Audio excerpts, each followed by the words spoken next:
Otcovia verbisti pozývajú na výročnú ďakovnú púť k Matke Božej na Kalváriu v Nitre. Púť sa uskutoční 17. a 18. augusta. Pripravený je bohatý duchovný program v slovenskom a v maďarskom jazyku, koncert Márie Podhradskej a program pre mladých. Vrcholom púte bude slávnostná svätá omša, ktorú bude sláviť v nedeľu 18. augusta o 10. hodine nitriansky biskup Monsignor William Judák. Všetky podrobnosti nájdete na stránke kalvaria.verbisti.sk.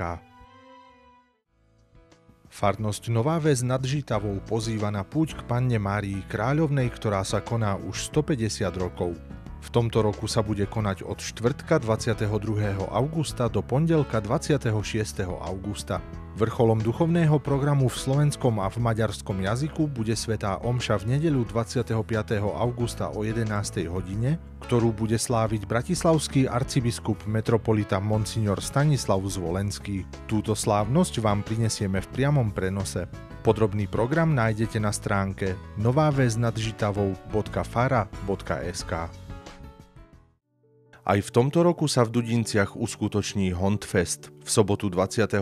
augusta sa môžete tešiť na vystúpenia Márie Podhradskej, Dominiky Gurbaľovej, kapely s hudbou vesmírnou či SP. Medzi hostiami bude aj apoštolský nuncius Monsignor Nikola Girasoli či Ivka a Pali Dankovci. Podrobnosti nájdete na stránke hontfest.sk.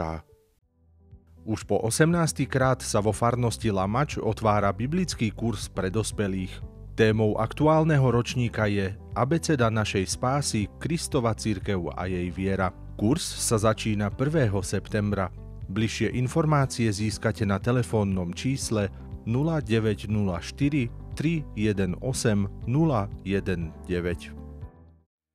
James Evans a The Ladies Ensemble pozývajú na koncert spojený s uvedením albumu Shine, ktorý sa uskutoční vo štvrtok 29. augusta o 18. hodine v M-aréne v Prešove. Všetky podrobnosti nájdete na stránke jamesevansmusic.com. Farnosť Bolešov a obec Sedmerovec pozývajú na 20. cyklopúť do zaniknutej obce Pominovec, ktorá sa uskutoční v nedeľu 25.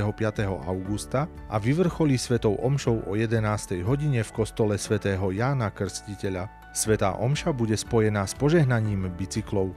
Podrobnosti nájdete na stránke masvršatec.sk. V sobotu 31. augusta sa v Šaštíne uskutoční slávnosť blahorečenia Božieho služobníka Jána Havlíka. Slávnostná svätá omša s blahorečením sa začína o 10. hodine. Po celý zvyšok dňa je pripravený bohatý duchovný program pre všetky vekové kategórie.